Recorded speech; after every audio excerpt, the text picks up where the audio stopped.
I solemnly swear that I am up to no good.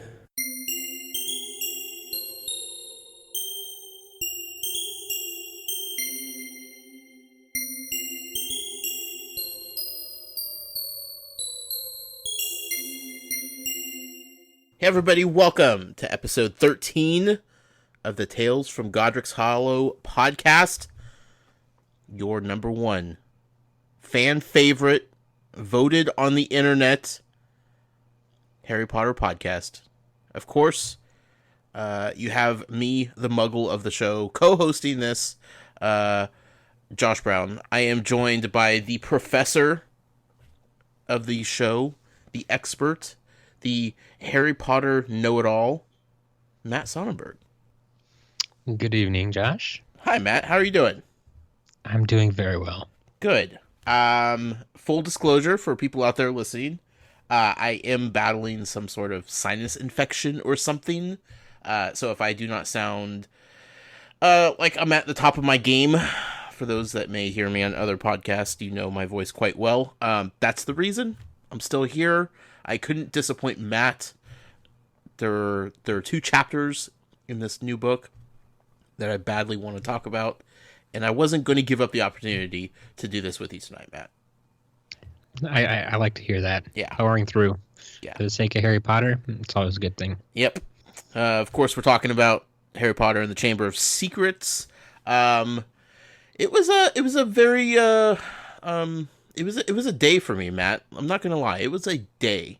But honestly, at the end of the day, I got to read 2 more chapters of Harry Potter, and that's all I was thinking about throughout the whole day, was just like getting to that point to where I could just like relax and just let everything go and escape to this world of magic and fantastical creatures.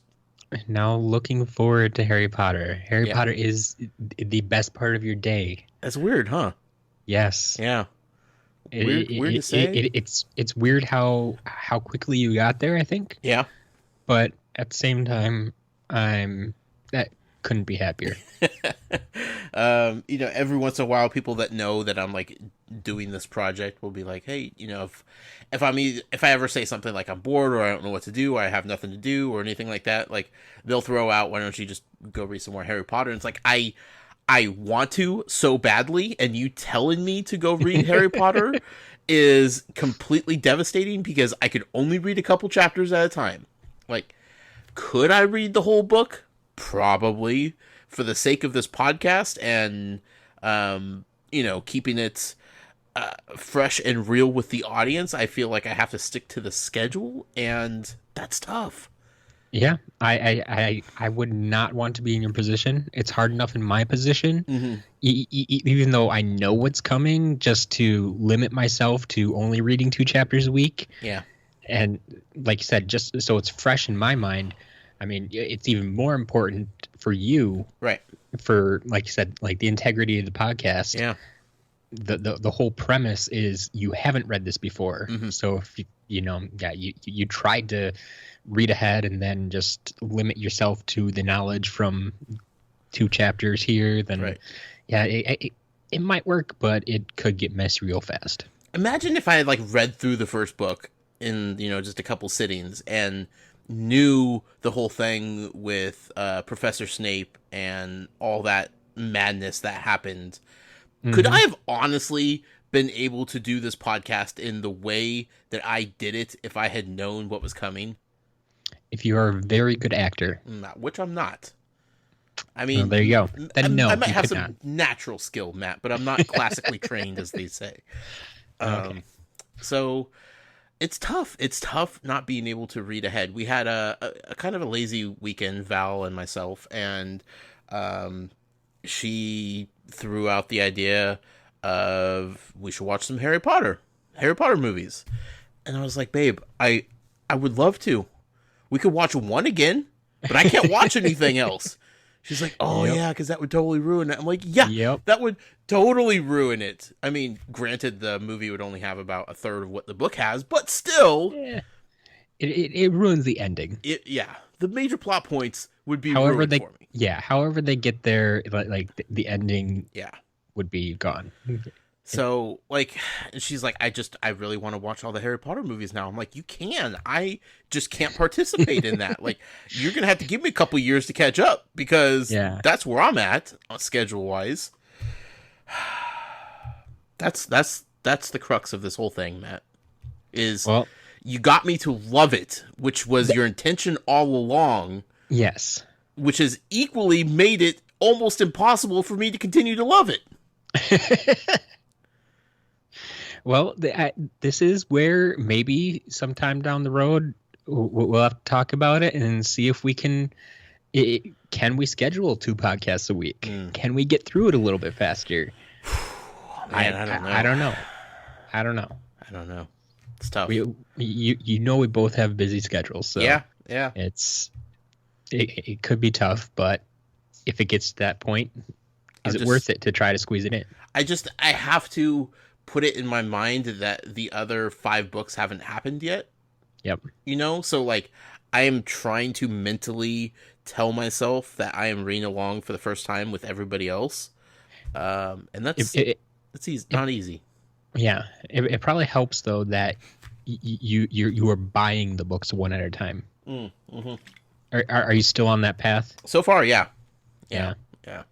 So you only have the first 2 books in your possession. Correct. Yep. So you can't even look at the other books. Like you said, like they don't exist. Right. Yeah. They magically are first published when you finish the second book. An owl delivers them to my mailbox, as far as I know. So that's just what happens. Yes, the Amazon owls. That's how they can get past it. They don't have to use drones. Use owls. God, they're problem so solved. Behind at the times. And then we talked last week about the new Lego Harry Potter remaster game that's coming out and how that's going to be held back for me. And the more I started to think about that, the more bummed out I got about that, Matt.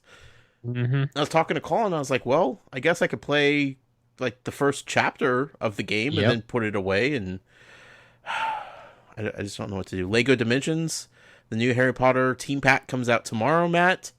And that opens up the entire Harry Potter adventure world. Yeah, I thought about that too. I'm like, I might have to ask you to not play that right away and let me tinker around in there for a while and see what's going on. Which kills me because that's the first thing I want to do when I get that stuff. I know. Like, you can bet it's the first thing I'm doing tomorrow. Yeah.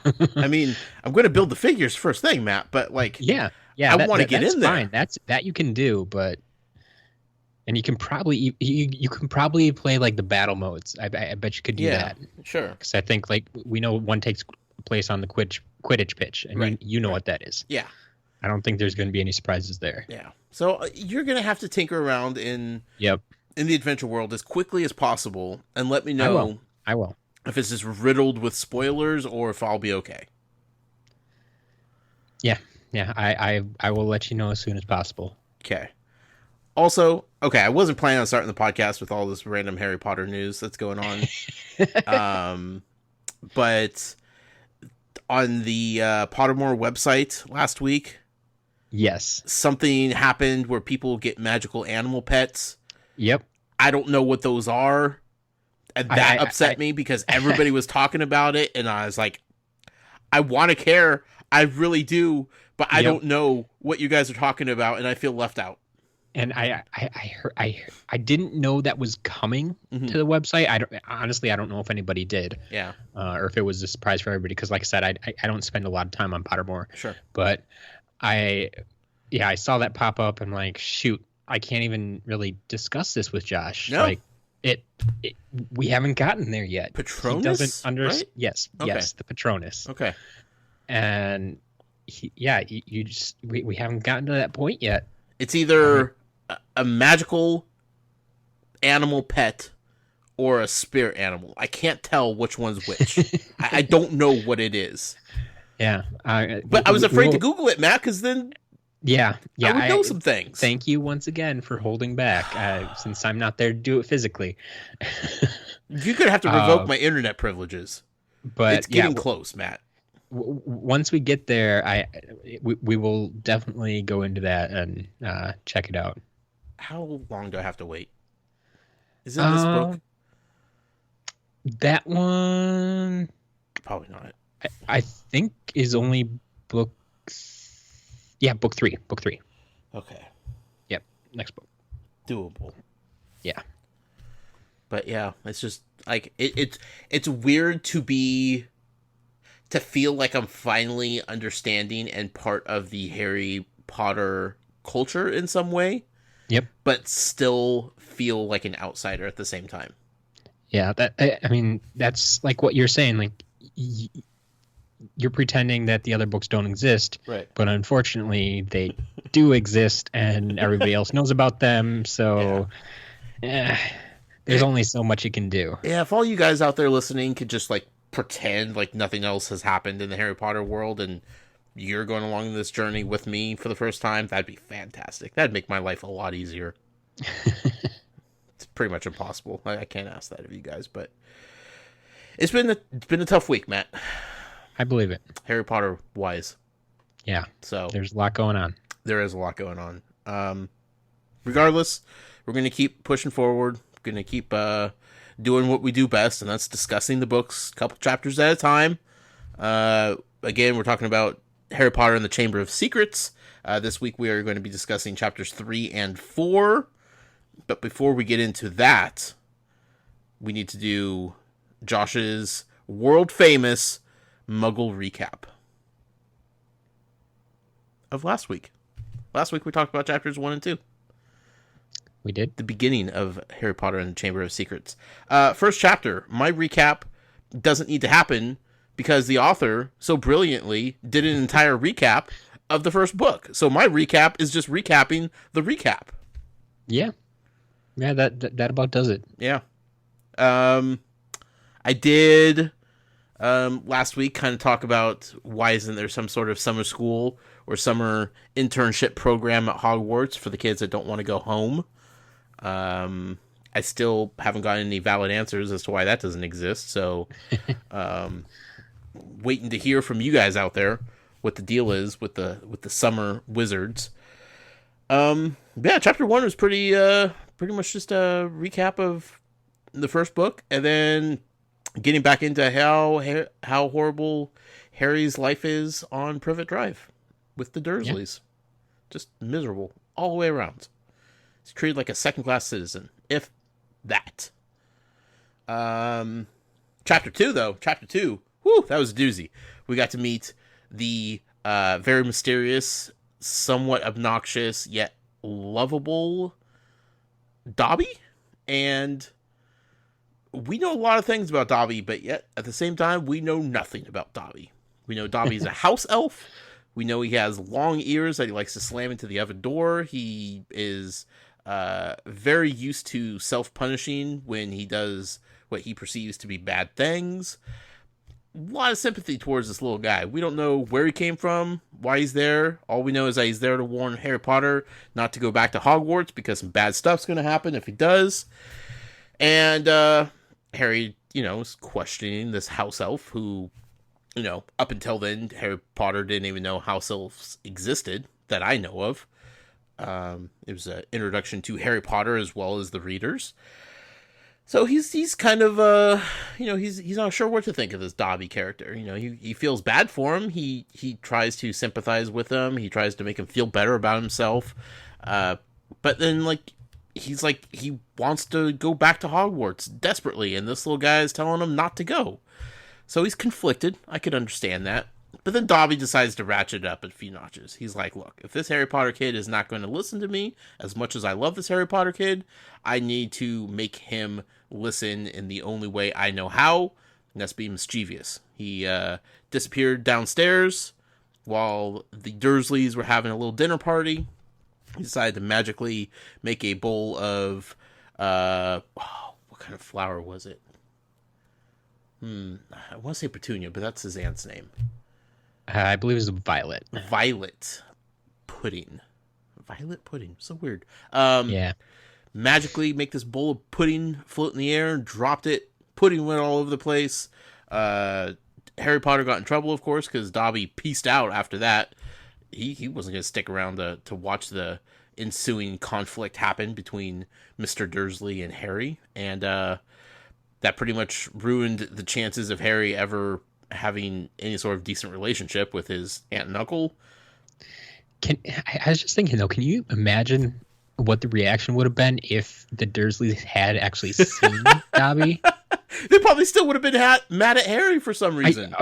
Yeah, he brought him in the house Yep. or something like that. But he summoned him, or he let him in, or they would have freaked out, though. Yeah. Dudley would have just straight up passed out. Or he would have ran and Petunia would have passed out. One of the two. I'm sure. Or she grabbed a frying pan, maybe, and tried to hit it like she did Harry. Who knows? There you go. Squash it like a bug. Shortly after that, they got an owl delivery, a reprimand from the Ministry of... No, is that right? The Ministry of Wizards? It is from the Ministry, the improper use of magic. Right, okay. Reprimanding Harry for using magic in the presence of muggles, even though it wasn't Harry. Harry's the only magic folk in that house, so if there's magic going on inside the house, of course that has to come from Harry. He's in trouble.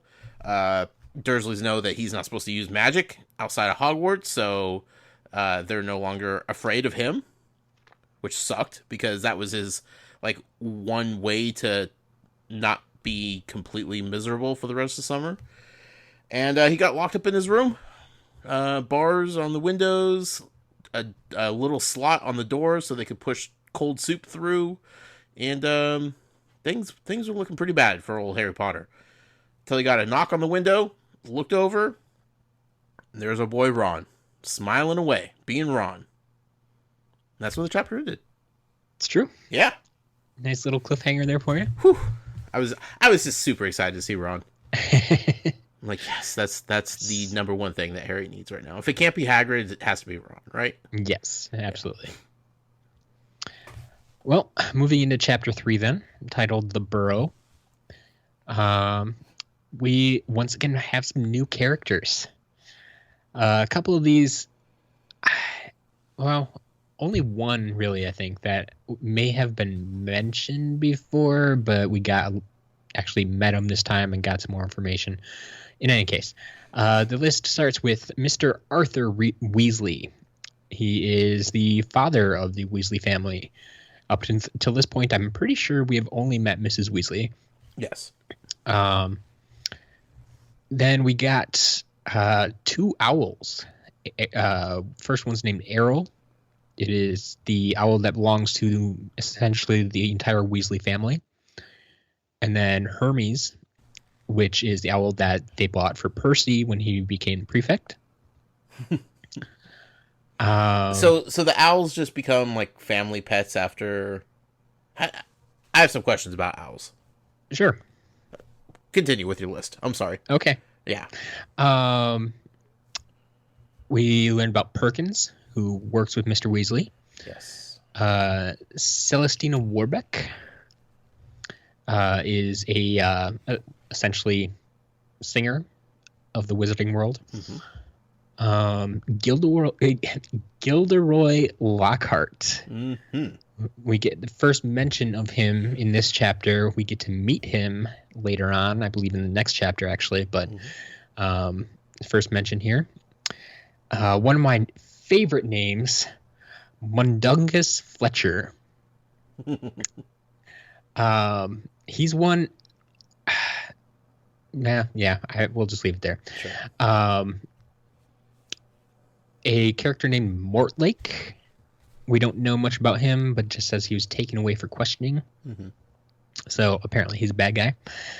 And then one Mr. Lucius Malfoy, the father of the infamous Draco Malfoy. Yep.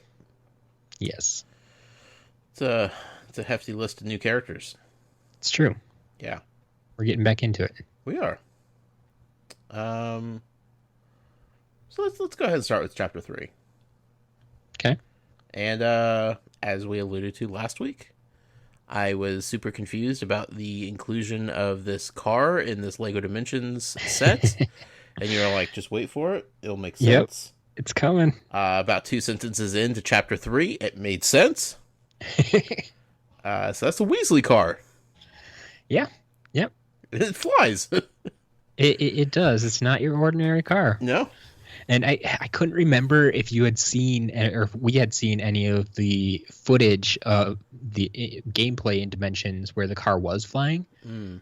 And I didn't know if you would think anything of that or just not put too much thought into it because you didn't know why it was there in the first place. But well, here's the thing, Matt. Yeah. When we were at the Wizarding World of Harry Potter at Universal Studios in Los Angeles, when we were walking around the Harry Potter world, yep, on the big Harry Potter ride that there is, I believe there was a car slightly crashed on the side of the mountain.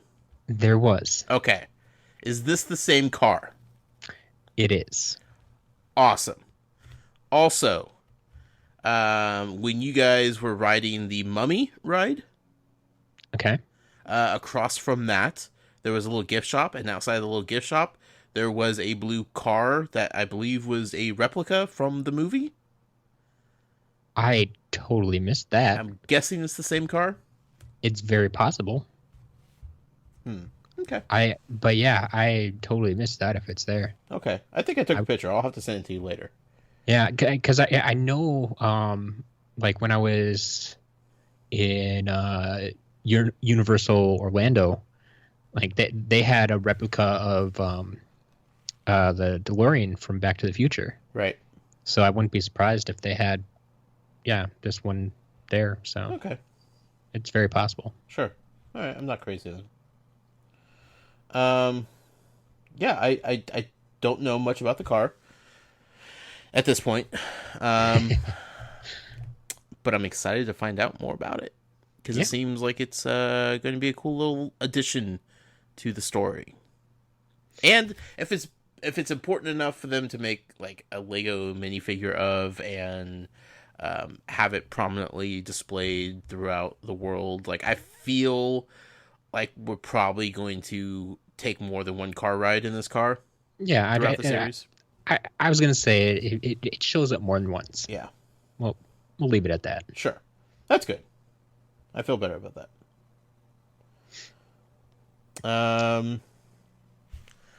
I love that Ron wasn't alone. Yes. Could he have done it all by himself? Yeah, probably. Yeah. But the fact that he had the twins with him. Yes. I was just like, yep, that's perfect. It works out for a couple of reasons.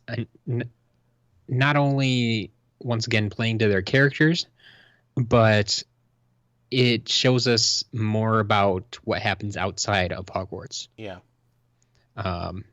They are brothers, obviously. So they live at the same house. Right. And we've noted that when they're at school, they don't necessarily see a lot of each other. Mm-hmm. They kind of hang out with their own class. Yeah. So when they're back home, they do hang out with each other. They do mess around together. Like I said, Ron probably could have done it, but would he have actually gotten up the nerve to do it by himself? I don't know. Yeah. But you plant that idea in Fred and George's head, and yes, their collective head, and hive mentality.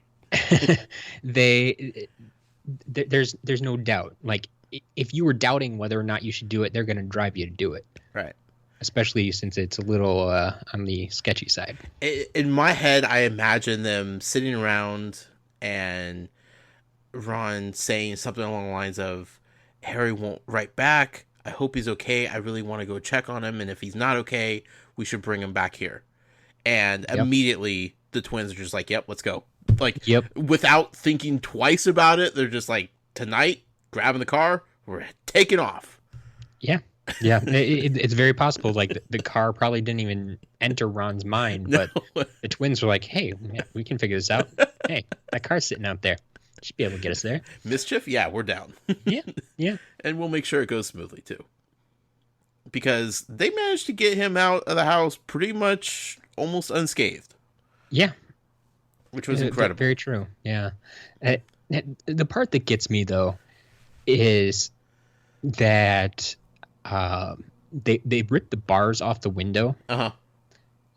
And no one wakes up at that point. Right.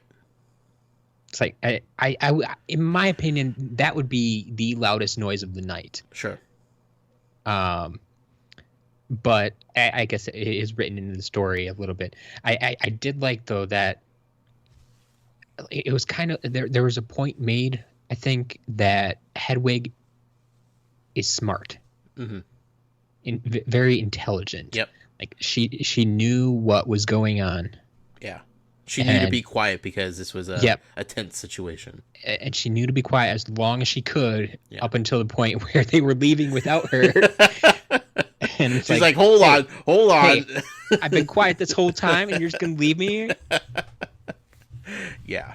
No, I definitely appreciated that. Like, she's more than just a bird that's sitting there. Like, she is an extension of Harry. Them using or being able to pick the lock because they don't necessarily think that, or other people don't think that they should bother learning the Muggle tricks, but they come in handy from time and time again. So even Fred and George know that, as mischievous as they are, they still can't use magic outside of school. They're not licensed, more or less. So they had to have other methods of being mischievous outside of school. And so it made a lot of sense for them. And I just love how resourceful they are. Yeah. Yeah. So we found out that, okay, I want to talk about owls. We're talking about owls. Yes. Okay. Go for it. So one, I was laughing and equally feeling sorry for the fact that there's these old owls that can't even finish deliveries because they might just die or get confused and deliver incorrectly, or like, I was feeling some things, Matt, about these old retired owls that are still going on these missions. Yep. So what I was asking you earlier, though, there's a family owl. Well, I mean, in this case, yes. Okay. I guess it probably belongs to one of the parents. Mm-hmm. But being that we know the Weasleys aren't necessarily rich, right? In fact, they're more on the poor side. They can't afford multiple owls. Okay. Whereas Harry has his own personal owl. Sure. But then again, he doesn't have a family that he needs to share an owl with either. True. Okay. True. Okay.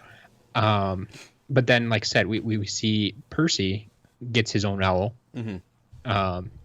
We've seen that a couple of times already, and we'll see it a couple more times, that when something good happens to the family, the Weasleys always find a way to make things work and to reward that good thing that happened. Sure.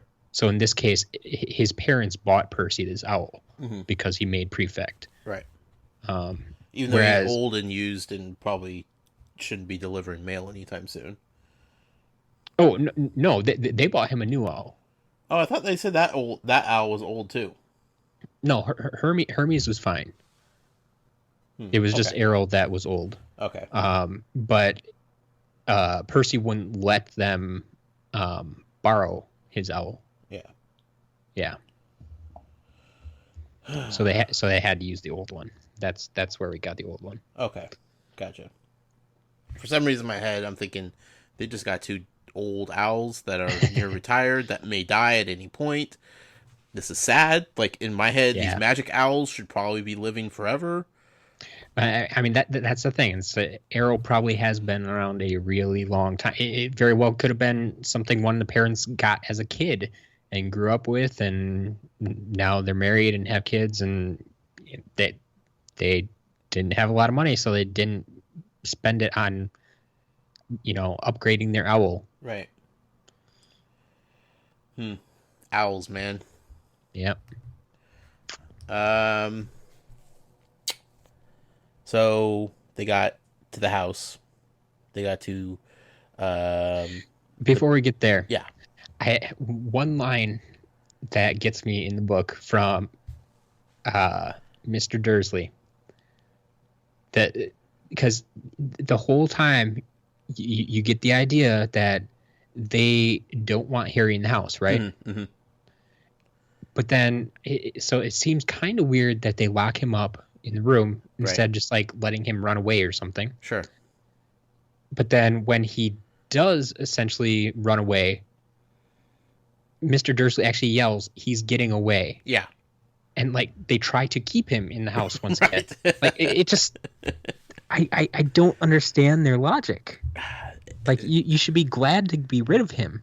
Because as horrible as they are, they still feel like they have a responsibility to keep him alive and safe while he's supposed to be with them.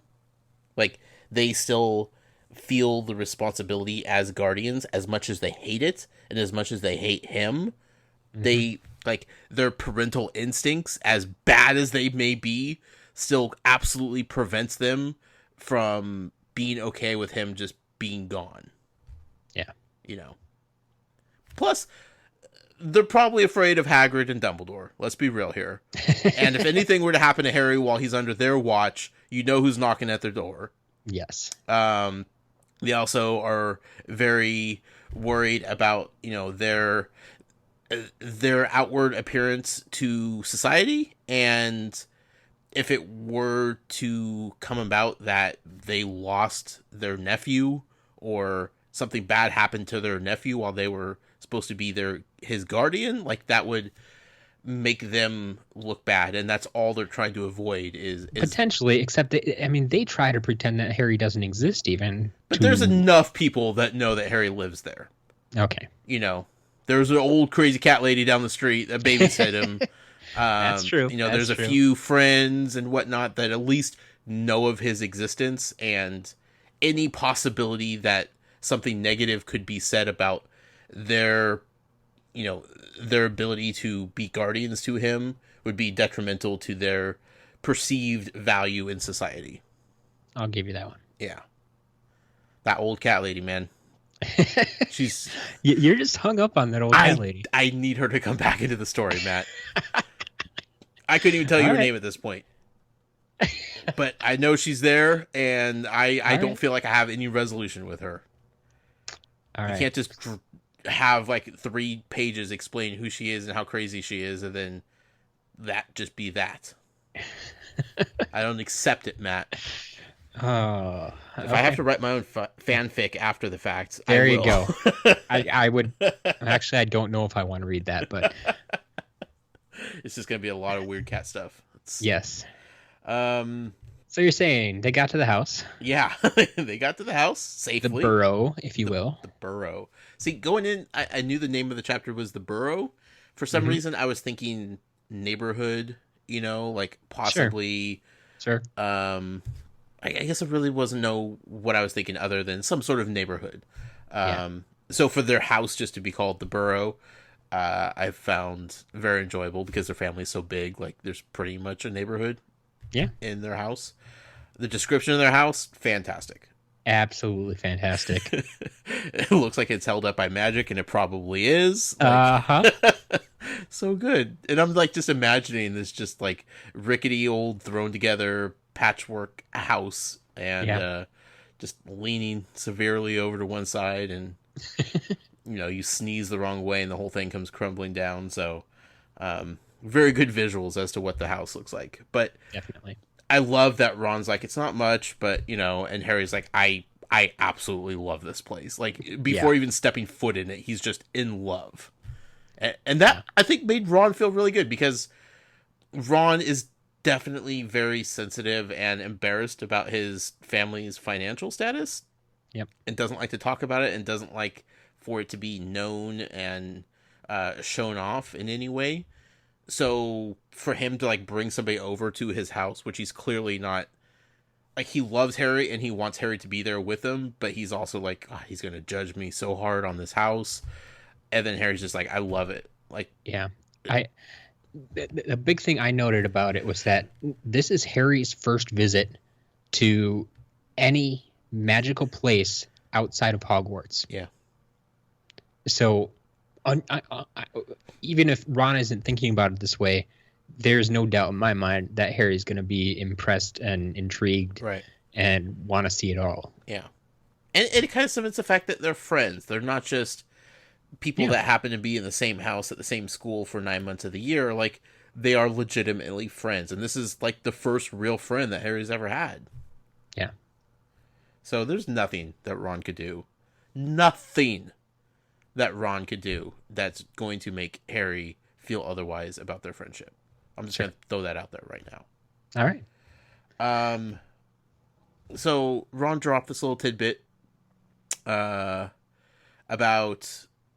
because Harry was telling him about the house elf, and they were theorizing about how it comes from a rich family, an old wizarding family that has lots of wealth, as we kind of talked about last week. That, you know, makes sense. It fits the mold. And Ron's like, yeah, we don't have anything like that. All we have is a ghoul in the attic and gnomes in the garden. Yep. I'm like, okay. You guys aren't even, like, you're not even trying anymore. Of course there's a ghoul in the attic and gnomes in the garden. Of course there is. Yep. I love that so much. My head just started spinning. I'm like, okay, yeah, sure. Why not? Just a few more creatures for you to wonder about, deal with. Yep. So yeah, I'm doing really bad with order in this episode. But, okay. As they were driving over too, Harry was explaining about what happened with Dobby to all three of the boys then. Yep. And I liked how even Fred and George kind of thought Dobby was suspicious. Mm-hmm. Like, they didn't entirely trust him. Like, they were kind of with Harry. It's like, I wouldn't completely agree with what he's saying. And we also got the quote, "House elves have got powerful magic of their own." Yes. Which I want to make sure to bring up. But they can only use it if they're allowed by their master. True. Well, yes and no. According to them. Yeah. And that's where Dobby is very interesting. Mm-hmm. Because we've already seen him a couple of times. Not only did he, like I said, come to see Harry, which was may have been against his master's wishes, or like they said, it could have been a practical joke or something. Right. But even just the magic to that he did do in Harry's house. Mm-hmm. It may not seem that powerful necessarily, right? But it was magic nonetheless that he wasn't necessarily ordered to do. Or was he? See, that's where my suspicion starts. Like, sure. Like, in my head, when I hear that he's not allowed to without his master's orders or permission or whatever, in this, normally I would take it as, you're not supposed to do that unless somebody says, yeah, okay, go ahead and do that type of thing. But in this world, there's a piece of me that's thinking, like, he's not, like, he doesn't even have the ability to use his magic unless, like, magically is granted permission from his owner. Like, some sort of spell that prevents him from being able to use magic in a certain way unless the owner reverses the spell or undoes the spell or something along those lines to where, take the magical handcuffs off, if you will. Yeah. I will say, just in general, house elves are something to watch as we go forward. They are very interesting. Yeah. I don't trust him. But I feel bad for him. I don't trust him. What also I enjoy to see is that they are kind of like the goblins in some respect. Yep. That they don't necessarily need a wand to do magic. Right. Whereas, as far as we know, that we've seen, all wizards and witches do. Mm-hmm. But house elves can go in the category of no wand. Yes. I'm sure that category can continue to grow as the series progresses. Just a guess. Yeah. Couple quick things I want to address before I get to pretty much the highlight of the chapter. So we learned that, as you said in the new character intros, we have a warlock named Perkins, Yes. who works with Mr. Weasley. Yep. Very brief mention of him, but I'm intrigued, Matt. Yeah. Yeah. I feel like he was mentioned by name for a reason. Like, if he was just working with like another warlock or somebody, like, it wouldn't have even been a line in the book. Sure. So I'm gonna watch out for this Perkins character. Right. I love the taunting of the twins every time they say "Perfect Percy." It just tickles my fancy like nobody's business. I don't know why, but it's just because that's the one thing that gets to him. The one thing, because he's pretty much perfect. Like, he's trying to be. He's a great kid as far as I know. But like when people just rag on him about being perfect Percy, like, it just gets him. Mm-hmm. So funny. They have a great clock in their house. Yes. a very practical clock. Can I get one of those? Because I feel like our time system is moot if you have something like that. Yep. Like, who cares what the numerical time is if it's time to eat? Yeah. Time to do your chores. Yeah. If you're late, the clock's going to tell you you're late. Yes. Yeah. Although if you don't have the clock with you, like, you need a watch version of this clock to tell you that you're late. Right. Well, I feel like if you look up and it says you're late, you probably shouldn't still be at the house in the first place. I love the clock though. That was fantastic. Yep. All this, the whole, so Mrs. Weasley like flipping out on the boys, and she absolutely still adores Harry. Like, he can do no wrong in her book. Yep. And that drives the Weasley kids just insane. Like, they can't handle it, but they understand it at the same time. Yep. And they accept it, but it's just like, Harry, get in trouble like us. She's just so funny. She's so funny. The denoming the garden. Yes. I could read more about this for like an entire sub book, I think. Like, if there aren't gnomes getting picked out of gardens in Fantastical Beasts, Matt, I don't know what to say. Yeah. What a great sequence of events. I just love how they automatically shut down the thought of what we think of gnomes. Yes. They're just like, no, they're not little fat Santa Clauses. These are way different. And to be perfectly honest, I've never ever thought of a gnome being anywhere close to Santa Claus. Huh, okay. But the more you think about it, yeah, it's like, yeah, that is kind of a good way to describe them. Yeah, white beard, yep, belly, yep, joyful, cheery.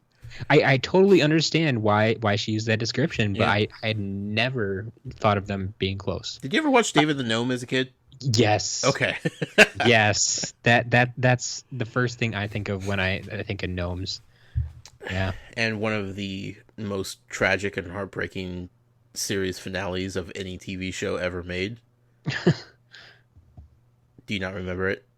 No, I don't. Okay. If you get a chance, you and the listening audience go out to YouTube or wherever else you could find videos at and look up the series finale, the last final episode of David the Gnome. And the last couple minutes of it, if it doesn't completely break you down into a blubbering baby, then you probably have no soul. It's the most heartbreaking thing ever. And they expected kids to watch this, and I don't, I'm, an adult, and I break down watching it again, just thinking about it, and it's like, that's tragic. I'm pretty sure that was on like Nickelodeon, wasn't it? I think it was syndicated to Nickelodeon afterwards. Oh, okay, that could be. I want to say it was like a PBS show. Really? Maybe. I don't remember. It was definitely on Nickelodeon during, like, the middle of the day when kids should have been in school, but if you stayed home sick, you're like, oh, guess it's David the Gnome time. Sure. Yeah. And that's weird part is I only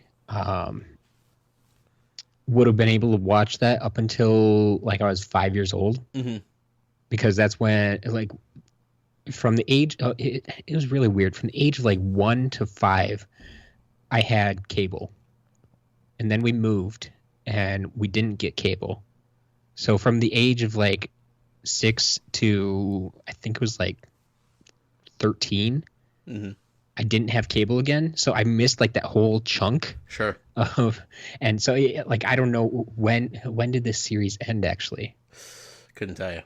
Yeah, I'm guessing I probably missed it in there somewhere. Well, go back and watch it, and just have a box of Kleenex ready. All right. Because it's pretty horrible that they expected kids to watch this thing.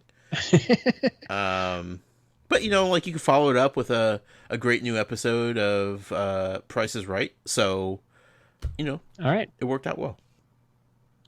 Gnomes in the garden. De-gnoming. De-gnoming the garden. Holy cow. So many things to say here, Matt. Go for it. I definitely was not picturing the description that they laid out as far as gnomes are concerned. Yep. The fact that they talk is kind of disturbing. And I don't know the full extent of the language, right? Sure. But they definitely have some sort of language capabilities. Well, come on. After our conversation about David the Gnome, you should expect him to talk, right? Well, sure. But, okay. Here's the thing. I would totally expect them to talk. However, the way in which you get rid of gnomes and de-gnome a garden is not what I would expect you to do to a talking creature. Okay, I right? got you there. I see it as more of like you would do that to like a nuisance pest, which is what these gnomes are, but I don't associate little talking guys as nuisance to a garden, you know? So when you have to pick them up by their ankles and then swing them around and throw them as far as you can because they get dizzy and they can't make their way back to the gnome holes.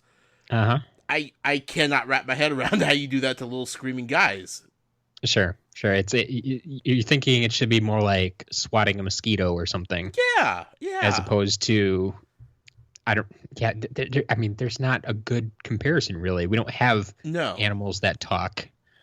It could almost be like if you tried to do that to like a cat or something or a dog. Yeah, with some personality to it, you know? Yeah.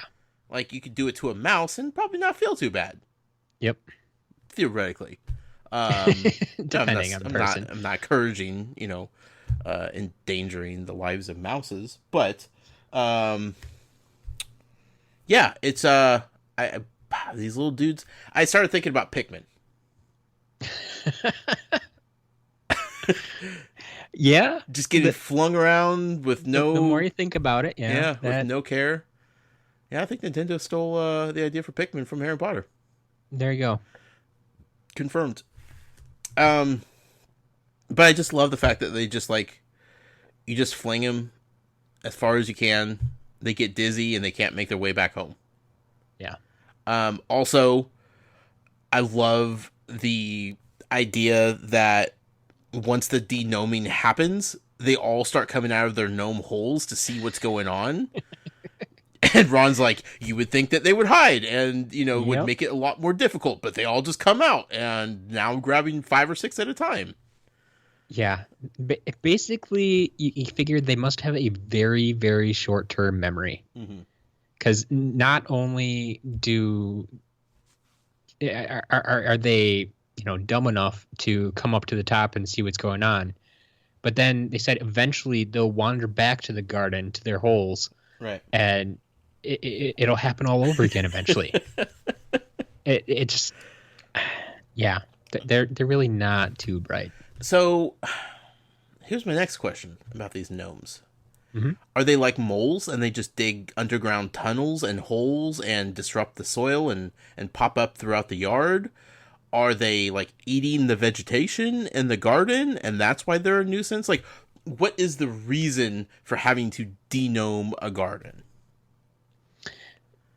I don't think we're ever specifically told. Okay. In my mind, it almost wants to be like the, is it the, no, maybe it's not actually the Gophers. I'm thinking like in Winnie the Pooh, Mm-hmm. with Rabbit's Gardens, Sure. and like all the carrots are just disappearing and Yeah. stuff.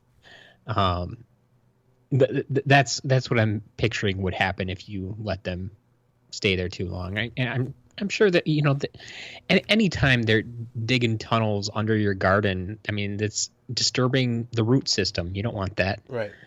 So something's going on, and yeah, you need to get rid of them somehow. I mean, it's all fine and dandy, but apparently Mr. Weasley, he's a little too soft on the gnomes because he thinks they're hilarious. Can't argue with that logic. Like, Yep. I'd probably keep him around too. Yeah. Although, being married to Mrs. Weasley, you probably want to keep that lady happy. Yep. Yeah, I mean, he gets Yep. away with a little bit here and there, but He gets away with a lot. yeah, okay, he does. And he pushes it just enough to where he Yes. pushes her buttons, but not like pushes her overboard.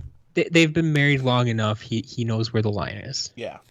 I even put that in my notes, when they're talking about the car and how he wrote in a loophole to the Yes. law that prevented, magic being used on items and stuff, and she flipped out about that. Yeah. I 100% see where the twins get their mischievousness from. Like, they learned this from their dad. Yep. I like the line. If he raided his own house, he'd have to put himself under arrest. Yep. Yeah, that's probably not a good thing. Yeah.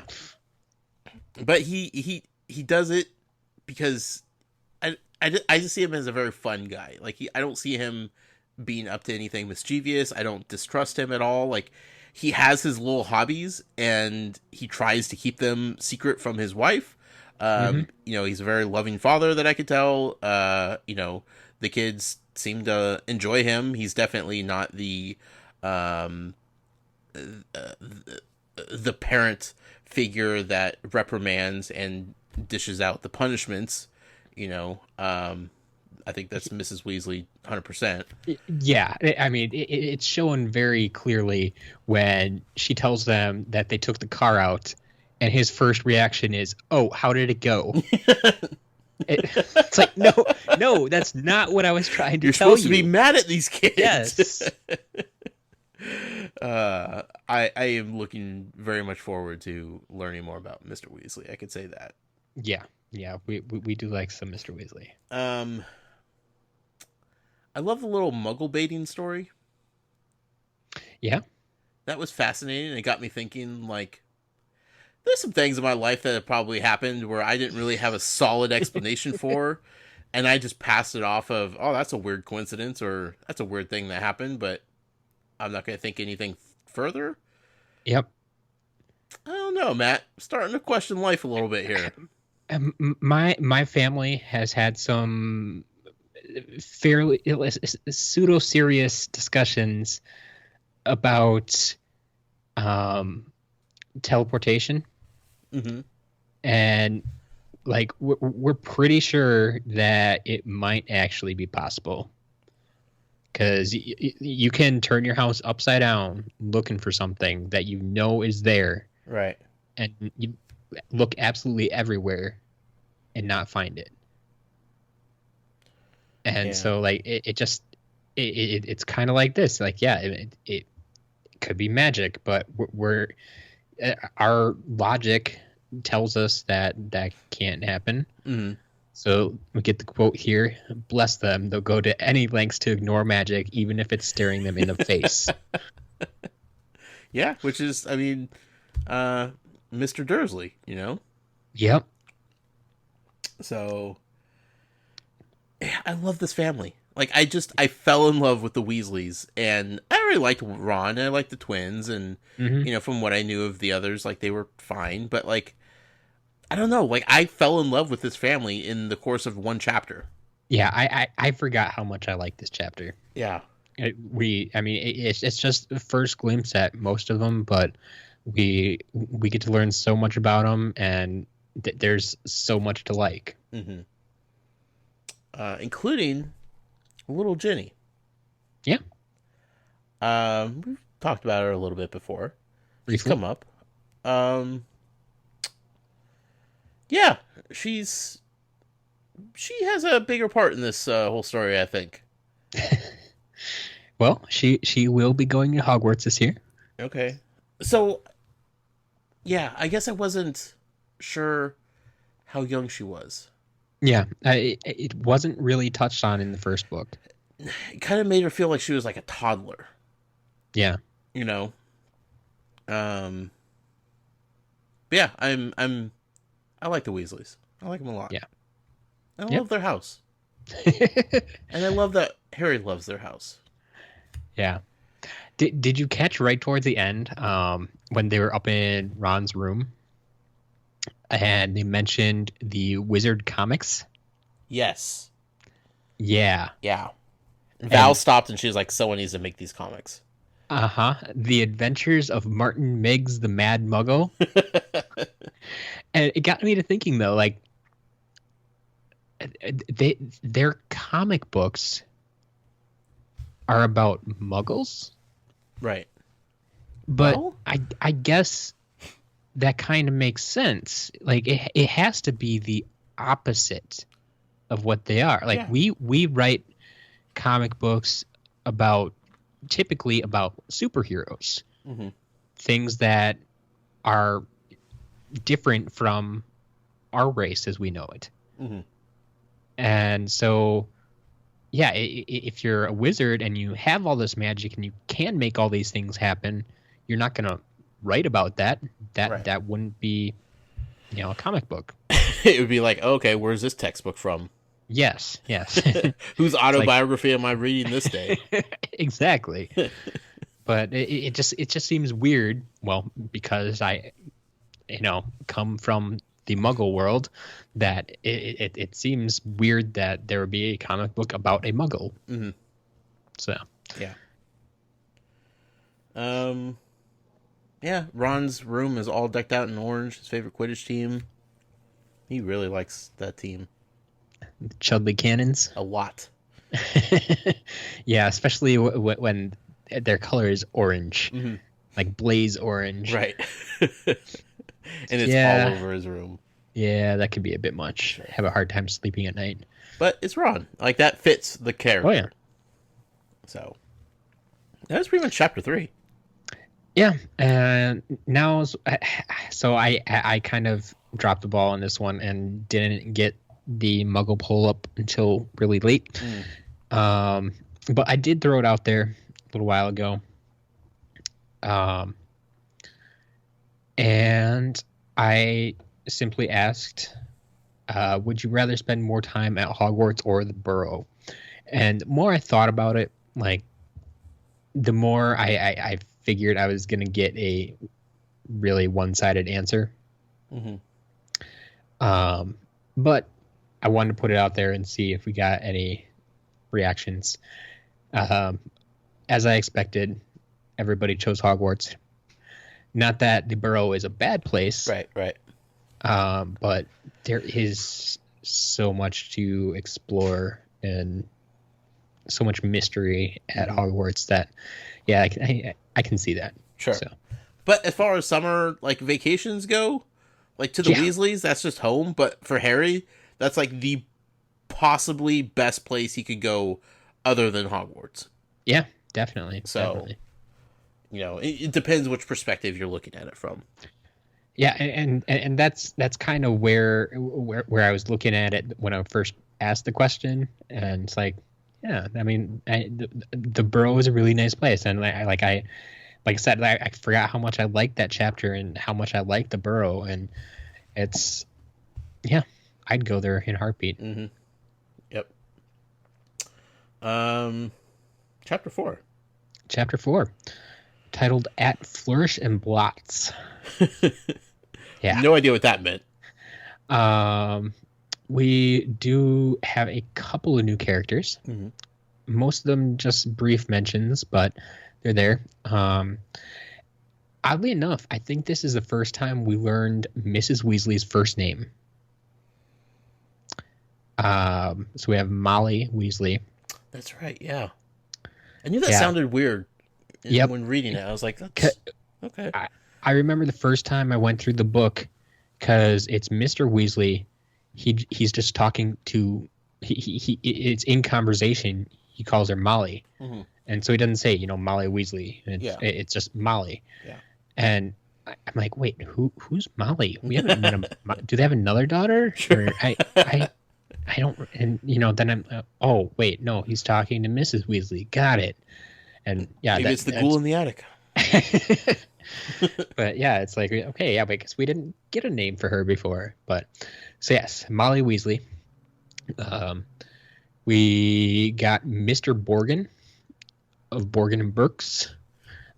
You could assume that Burks is also a person then, but we don't actually meet him or get a mention of him, just the name of the store. And then we get a mention of Mr. and Mrs. Granger. Hermione's parents show up. We don't get names for them, but they are there. Mm-hmm. Is that it? I believe so. Okay. Yep. I think so too. All right. Gilderoy Lockhart. My first note for chapter 4 was he writes a lot of books, doesn't he? He does. Yeah. Yeah.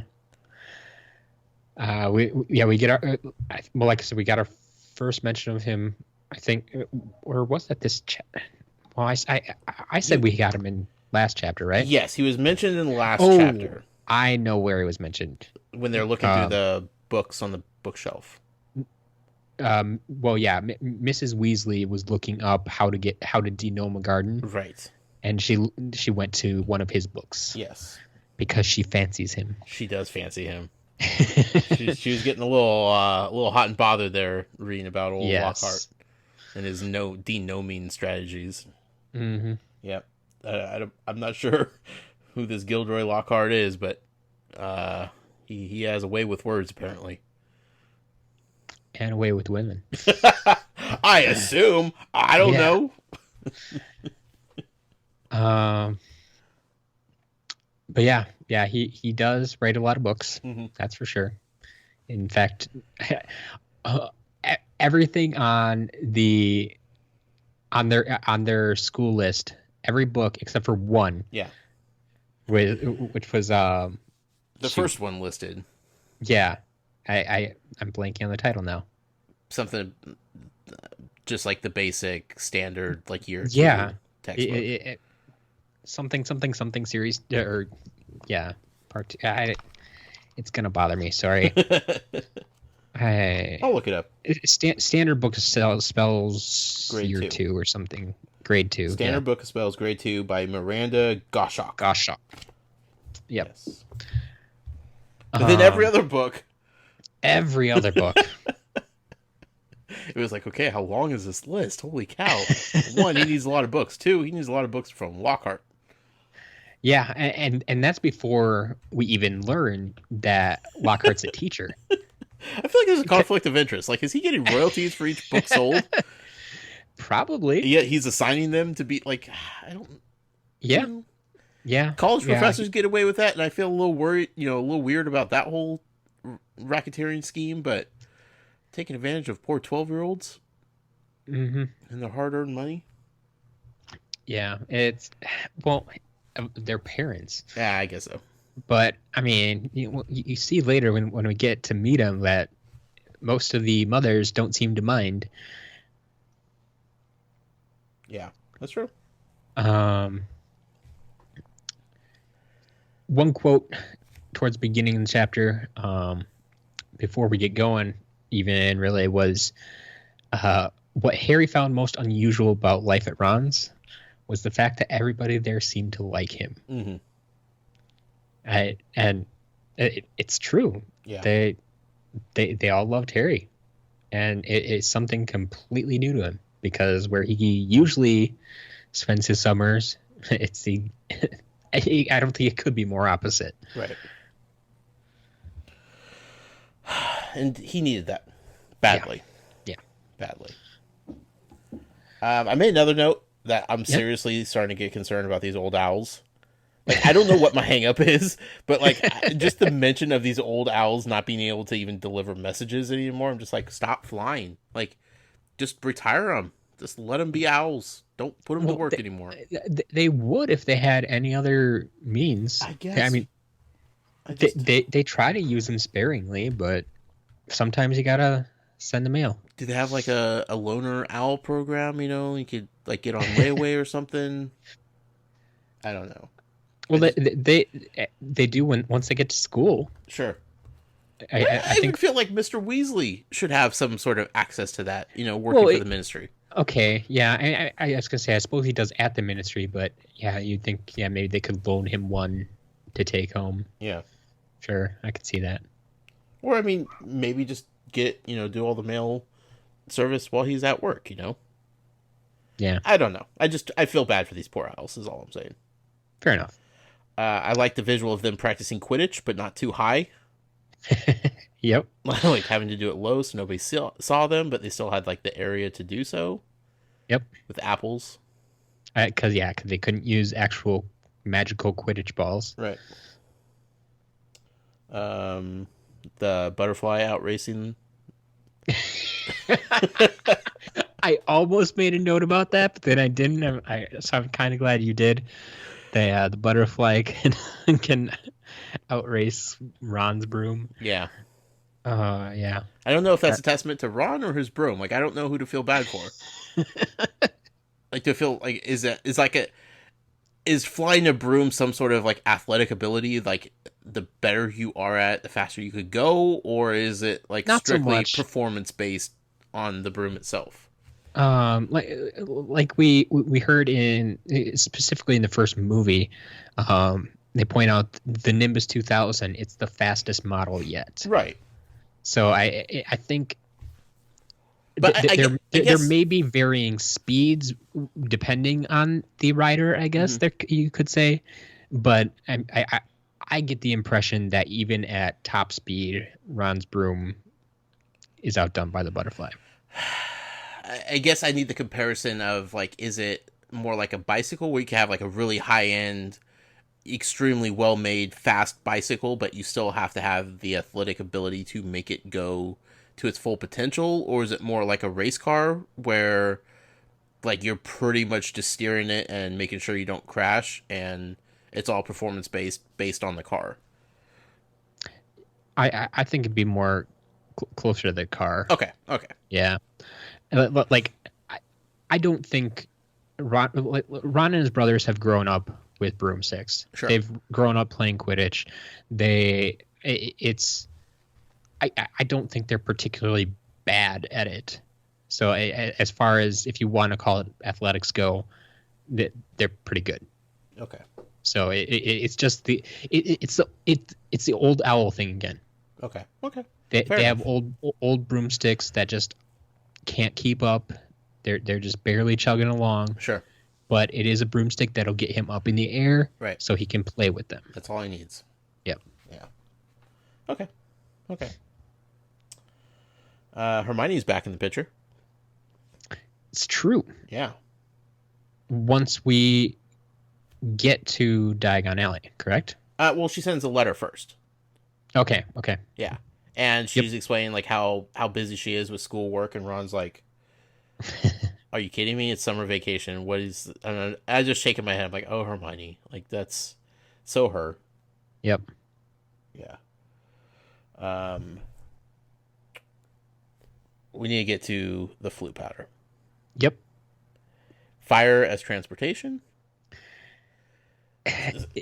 It's not so much the fire. Okay. As the network of fireplaces. Okay. Did we actually run across the term flue network yet? No. Well, Okay. if we did, I had no idea what was talked about. Okay. We definitely didn't make a point to mention it. So Yeah. So if we haven't already, we will eventually run across the term Flu Network, which is the network of fireplaces that have been magically connected, which then allows them to travel between them. Right. Okay. Yeah, it's very inventive though. Yeah. And definitely, well, actually, no, nowadays it might start to work a little bit better again. I was going to say a lot of houses nowadays don't have fireplaces, but now everybody seems to want them, even though my wife and I are anti-fireplace. Our house has one in the basement, but we never use it. A fireplace in the basement. Yep. That's unusual. Well, I mean, it's a gas fireplace. Okay. And so it's not all that unusual here. Okay. Maybe it's just that part of the country then. Yeah. Okay. Anyway, I like the whole transportation thing. I like how they kind of just... They knew it was Harry's first time, and they were a little bit cautious, but then at the other point, they're just like, you just got to learn. Like, yeah, he needs to just do it to figure it out. Like, we're going to give you all these tips, but, it's not that hard. We do it all the time. Go, go, go. Yeah. Yeah. Which, I feel like Harry needs that, Like, he can't be baby. He needs to figure out things on his own. Like Ron was the one who stepped up again to be Harry's guide, realizing that, he's never done this before. I guess the Weasley parents in particular still don't really know that much about Harry. Right. Even though they've probably heard a bunch of stories about him, they don't necessarily know about his past and that he grew up not knowing about magic. Right. So that's a little bit when they've been in magic their whole lives and raised, 6 kids, something like that. Too many to count, Matt. Yeah. That all their kids obviously know, even their youngest knows how to travel by flu powder. Yeah. So, it doesn't necessarily dawn on them right away that he needs to be taught these things. Yeah. So they get to not quite, or Harry doesn't get quite to Diagon Alley. It's true. He's a little off. Where he was headed, but took a left turn at Albuquerque. Yeah. Did they fully explain where he's at? Like, how far off of, Diagon Alley he is? Like, in my head, I was trying to, picture it and... I imagine it like a block over. Basically. Okay. Yeah. Because later in the chapter, when they kind of split up to do their own thing for a couple hours, Mrs. Weasley gives them the warning not to go to Nocturne Alley. Right. Specifically the twins. Of course. Yeah. And you kind of gather when Hagrid is right there and he walks Harry back to Diagon Alley that they didn't really go that far. So yeah, it's basically right next door. Yeah. Enough off the beaten path to where, it definitely feels like a different place, a little shadier of a place. Sure. Yeah. I don't trust the Malfoys. Not at all. I don't know if that's expected or not, but I definitely do not. Well, I mean, we already had a bad impression of Draco. Sure. And his father definitely did not help that impression at all. Right. I mean, he's not only the first time we see him is in Nocturne Alley, this dark, dingy place that Harry doesn't want to be and nobody else should be. But he is then trying to sell off items that might get him in trouble. Right. that I guess that's what happens in Nocturne Alley, but yeah, it if you're talking to any other wizard, it's like, well, if you don't want them, why do I want them? Right. And especially coming from like what is like perceived to be a pretty prestigious family in the wizarding world. Yeah, like we were saying that they're one of those old wizarding families. Yeah. Like, he's clearly not doing it just to make a few bucks. Like, No. he's trying to dump them and get rid of them and put them in somebody else's hand, because I feel like if he wanted to just make them disappear, he could probably do that. So the fact that he's even hanging out in a place like this just doesn't... One, it fits his character, but it doesn't at the same time.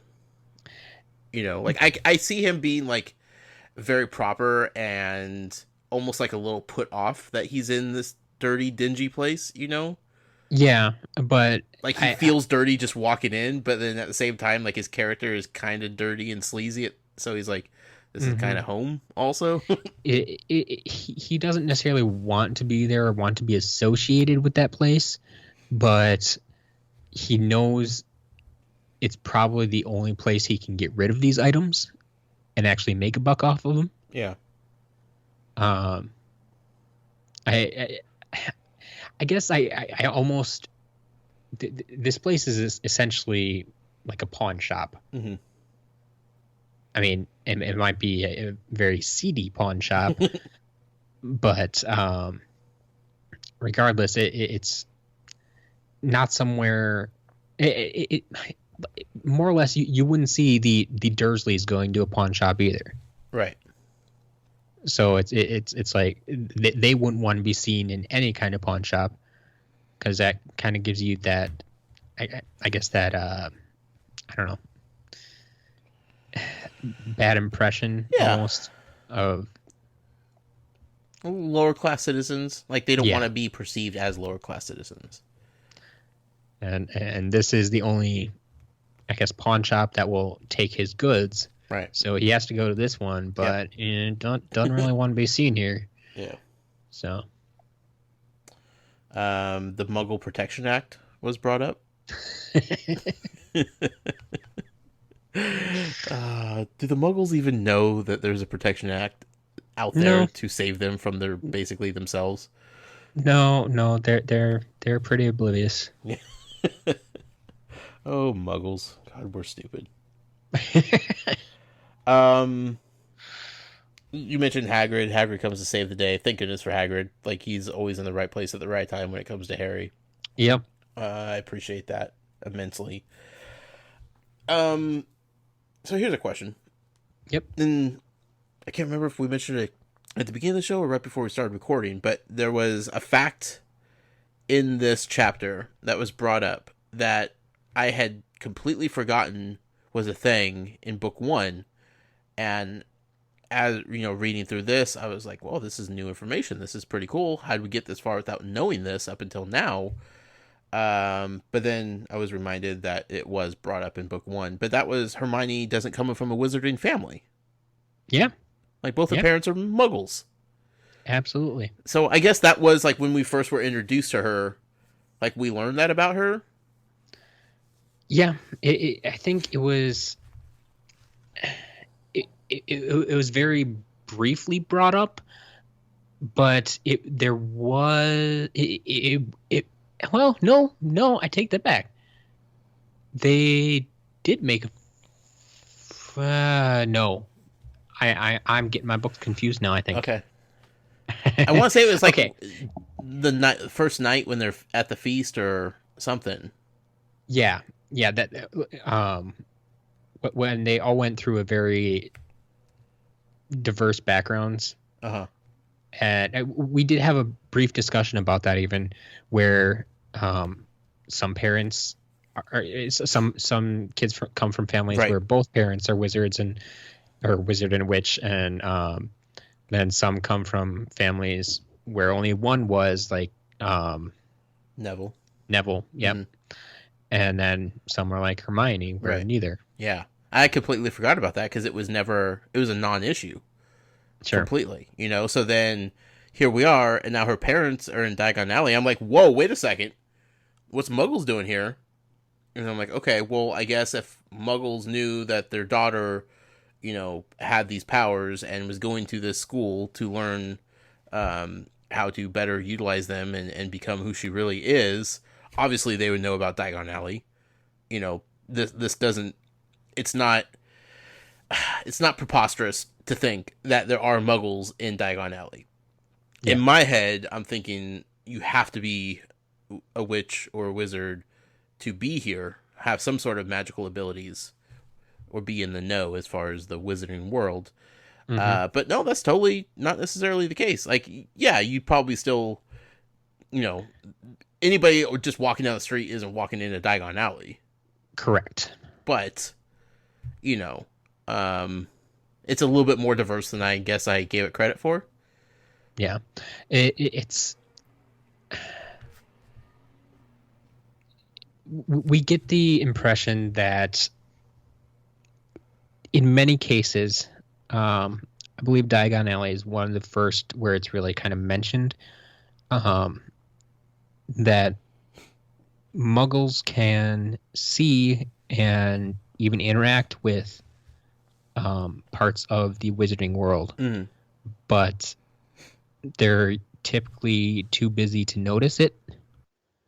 That kind of goes along with the whole Hagrid walking down the street. Well, Hagrid walking down the street. The quote from before where they go to any lengths to ignore magic, even if it's staring them in the face. Yep. And you know what? I'm just going to bring it up now. Goes along great with our email for this week. Okay. So this is an email from Brent. Okay. Hi, Brent. It says, "Hey guys, so I just found your podcast a couple of weeks ago, and I finally caught you just did caught up as you just did a review of the movie. Okay. Wanted to let you know that I'll be going through the chapters with you, except instead of reading them, I'll be listening to the amazing Jim Dale read them on audiobook. Okay. He has done all of the audiobooks, I believe. I did want to bring clarification to one thing. And I think you and I, Josh, have kind of discussed this a little bit before, but since he's bringing it up, I wanted to bring it up again. Sure. And I'll let you, I don't know if you need to defend yourself maybe, but so far in the podcast, Josh has often talked about the two worlds of Harry Potter. To me, it sounds like as if he thinks that it's literally two different worlds that perhaps exist in parallel dimensions, and there are secret portals, such as the barrier at platform 9 3/4. Mm-hmm. However, the magical world and the Muggle world coexist together right here on the planet Earth on the same plane. Wizarding villages exist, and Muggles could find them if they weren't so busy with their own stuff to realize that they are there. So I'll stop there for a minute because that's more or less what we were just talking about, I think. Sure. And yes, we have discussed that. And I will be completely honest with you. Up until this chapter, when they're talking about Hermione's parents, which are Muggles, walking around Diagon Alley, doing shopping for her to go to, Hogwarts and, get all of her supplies and everything like that. Literally up until this chapter, yes, I knew that they were intertwined and intermingled, but I had such a division in my head between the two places. Yep. I knew Hogwarts.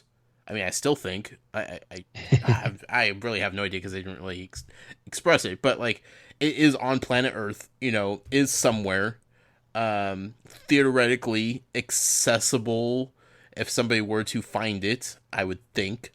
There are like not magic portals, but definitely entrances into this protected, semi-protected zone where everybody is of the same belief that magic is absolutely real and common. so I know that like all this like kind of takes place in London and the surrounding area of London, but up until this chapter, I absolutely did see them in two different places, Sure.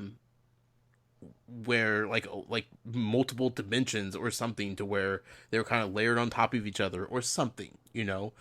But because of this chapter and this description of Hermione's parents, it clicked. It finally clicked to where I understood that it's all just one place, you know, like this is all just out there in the open. Us muggles are just too dumb to realize that it's happening. It's just a lot more interconnected than I ever gave it credit for. Yeah, and so I got this email right after the last episode, and so I was kind of thinking about this as we were reading through these two chapters, and I'm like, yeah, it kind of really just fits into this chapter. It really starts to intertwine them more. I guess I didn't think specifically about Hermione's parents kind of intruding on the magical world here, but there are a couple instances where it's like, this is a little bit of the overlap here, and this is where you can so I thought that was very good to finally clear that up. Yeah, not only to make sure you were on the same page, but right. Everybody else understands that. We understand that. And honestly, like, Brent, thank you for writing in. If you had sent this email in a week ago and we read it, I would have been like, okay, I understand what you're saying, but I'm not making that connection in my head. You know, it wasn't until this, you know, return to Diagon Alley where I'm like, I get it. I understand how this works now. Perfectly timed email. Yes. Man, it's you like guys magic. are awesome out there. I will finish up his email then, since we're here. He says, also, when it comes to historical or mythological mentions of things we may recognize, such as Merlin, elves, goblins, Salem witch trials, etc., Rowling is meaning the same thing as we think of, except it's like she's saying what they really are. For example, to us muggles, Merlin is a mythological grand magician from the King Arthur legends who probably didn't really exist, and if he did, he was at best a very wise man. To wizards, though, he was a real historical person who was the greatest wizard to ever live. And elves, however wrong Tolkien and Santa Claus might have gotten them, really are like what we see with Dobby. So in a way, part of the fun of these books is to see her take on creatures and characters and reinterpret them for us. I like it. Yeah. Very well said. Mm-hmm. Makes a lot of sense. Yeah.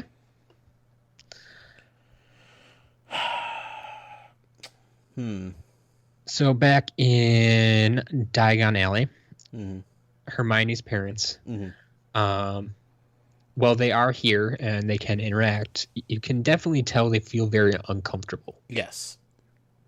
I mean, it's understandably, everything is new to them, and seeing that they aren't magical, they probably feel that they don't really fit in, but they're here to support their daughter. So, they're just kind of there. Yeah. But Mr. Weasley is infatuated with him. He loves him some muggles. Like, he is... He does. It cracks me up. Like, he's just, like, giddy. He's like, the muggles, I get it, you know, figure out how they tick a little bit. You know? Yep. He spends his whole day... so he works in the misuse of Muggle artifacts, and it amuses me that they call them Muggle artifacts. Yeah. But he works all day trying to basically hide magic from Muggles, as the Ministry does. So when he gets a chance to, during his free time, essentially explore them, like I said, this is his hobby, right? Is working with Muggle stuff and figuring out how it works. And so now he has a pair of real live Muggles right here. Yep. he wants to explore. Yeah, can't blame him. The whole bank sequence I enjoyed. Kind of felt bad about the Weasleys, and Harry felt bad about opening up his vault. That was just overfloweth with cash, Kind of wishing everybody wasn't there to watch. Yeah. But like it's not because he just doesn't want to make them feel bad. Yeah. It's all about them. It's not about like I don't want them to see what I have or anything like that. It's just like I don't want to hurt their feelings. I don't want them to feel like they're less of a friend because they don't have as much money as I have only known about that I had for the last year. Yeah. It's not like he didn't think he could get the money either, and that's I think part of the reason he feels so bad. It's like it was just given to him. Whereas if anybody should be trying to hide what's going on in the bank, it would almost think it'd be the Weasleys. Like they don't want to let anybody see their empty vault that they're scraping around in the coin in the dark corners trying to find more coins. I feel like the parents are like just whatever, this is life, and we're this dealing is our with life. it. Yeah. I do find it interesting though. The more I think about it, like they don't necessarily have an accounting system. Mm-hmm. They just have giant vaults and whatever's in there. Oh, that's what we got. They didn't go to the bank knowing necessarily how much money they had in there. Right. But at the same time, they didn't care. They'll make do with what they have. Yeah, for sure. Didn't really necessarily need like a re-explanation how the whole bank system worked. But she threw it in there in case like you forgot in the span of the book. It's true. Yeah. It wasn't too drawn out, but I'm like, I know it's underground carts and...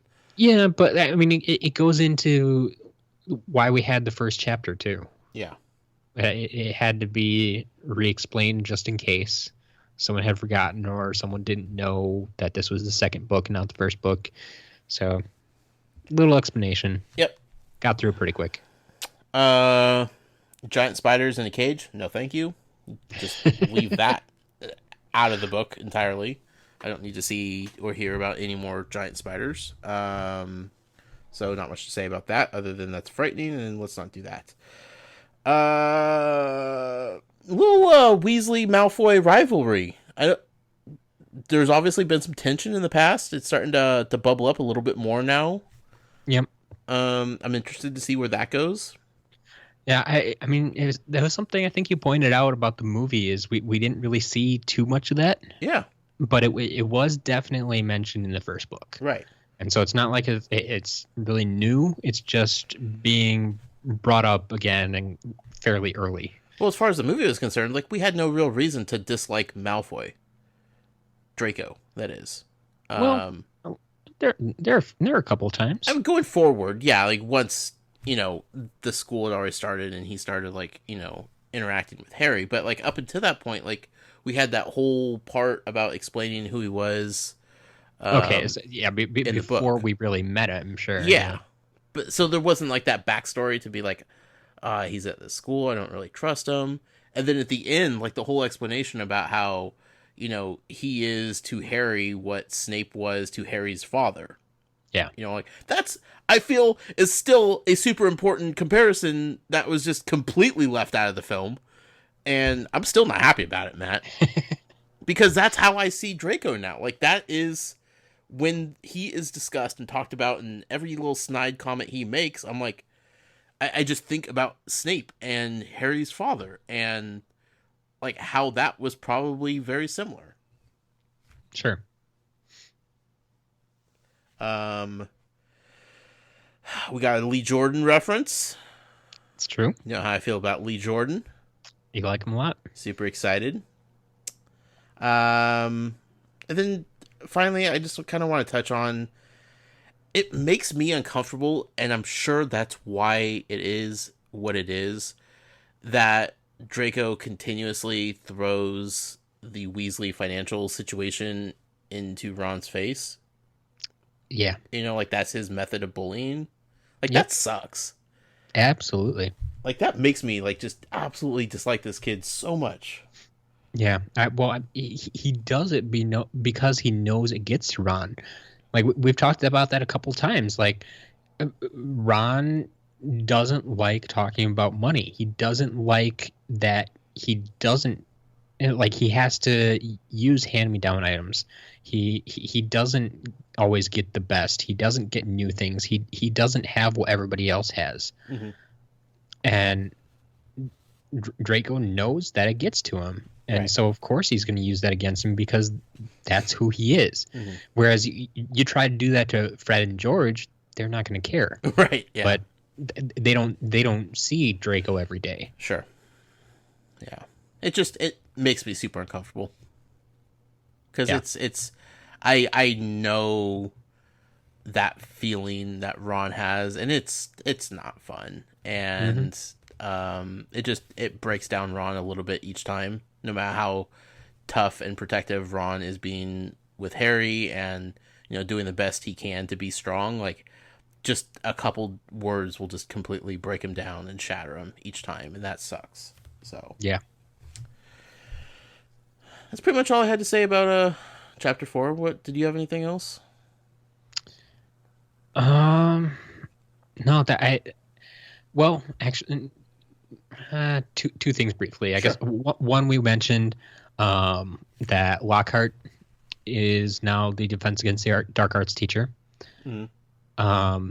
And he really starts to get to me already because I don't care for people like he is coming off as right now. Mm-hmm. Where he pulls Harry aside and says, together we'll make the front page. Yeah. I'm like, really, dude? Yeah. Back off. Oh, okay, sure. And then during the confrontation in the bookstore there, I find it interesting that Mr. Weasley lost his temper Mm-hmm. and actually attacked Mr. Malfoy. Yeah. That kind of comes out of nowhere. Mm-hmm. But at the same time, I guess it shows how much I don't know if hatred is too strong of a word, but how much dislike that all of the Weasleys in general have for the Malfoy family. Yeah.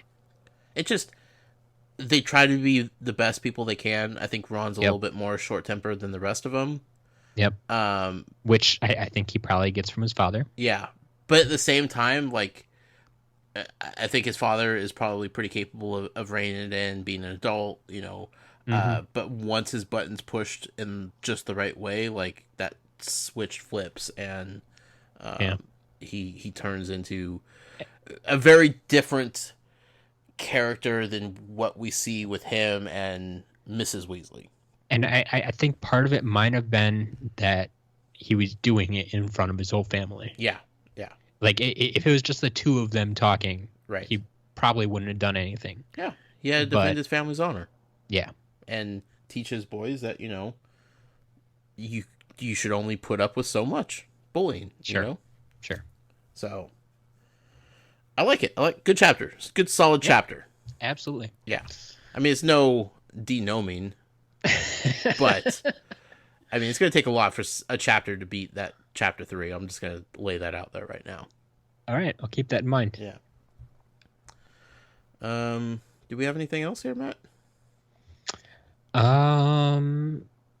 Have we touched on the giveaway? The giveaway that I forgot to do. Yeah. That I promised everybody I would do last week. I figured you might want to bring that up again. So, funny story. I promised everybody last week on this very podcast that I'd be doing a cool giveaway for some LEGO Dimension Harry Potter team packs. I got everything ready to go with that while I was editing and processing the podcast to get it up online for you guys to listen to and enjoy.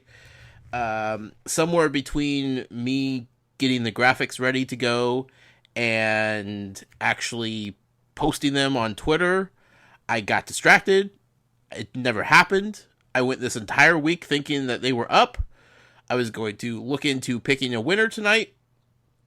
Lo and behold, I never posted them. So, It's my fault.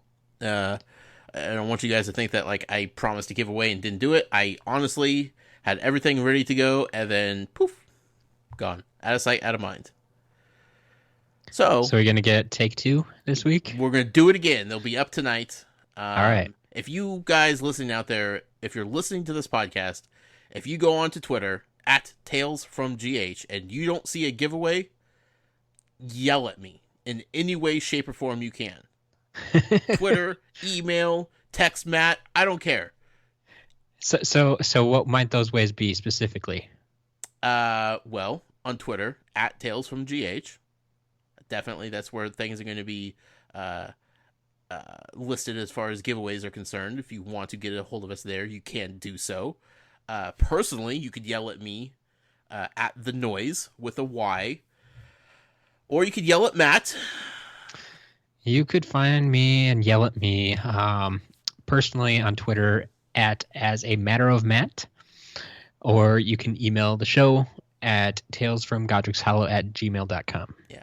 But real talk, don't yell at Matt because he's just going to turn around and yell at me. So you might as well just save the step and just take it right to the the source of it all.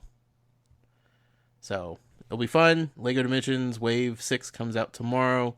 Everybody's jazzed about the Harry Potter team pack. It, of course, unlocks the Harry Potter Adventure World. Matt's going to be checking it out ASAP so that he could report back to me whether or not it has major spoilers in it, so I know if I could even play this thing or not. That's going to be just killing me. Yep. And that's going to be worse than like the other video games because like the adventure world isn't split up into chapters or anything. Yeah, it's just all out there open. Sure. Yeah. So if there's any one spoiler in there, it's kind of going to be all off limits. Which sucks. Yep. So, anyway, you guys could win some of those to play with Lego Dimensions, or if you don't have Lego Dimensions, or if you don't even play video games, you just want cool Harry Potter Lego set, you can get that too. Yeah. Comes with the train car and the Weasley car that we talked about in Chapter 3. So that's exciting. And Harry and Lord Voldemort, of course. So yeah, I mean, video game fans, Lego Dimensions fans, Harry Potter fans in general, no matter what your flavor is, you'll have a selection of ice cream for you. I think that's how that works. Matt, this has been a fun show. Absolutely. We had a lot to talk about. I'm excited, and just again, I just want to start reading again, but no, you won't let me.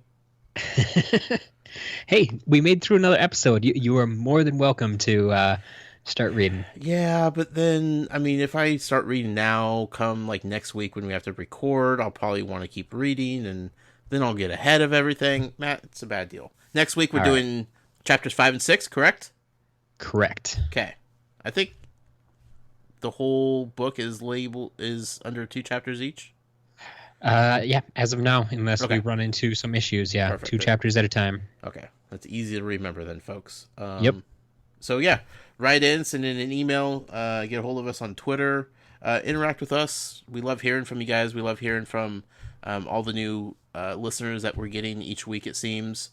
Welcome. Hopefully the show is progressively getting better as my theories are progressively getting more crazy.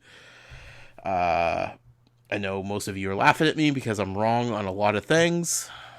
I'll live with it because I'm having fun, and that's what it's all about. So, Matt, again, thank you. Until next week, folks, Muggle out. Mischief managed.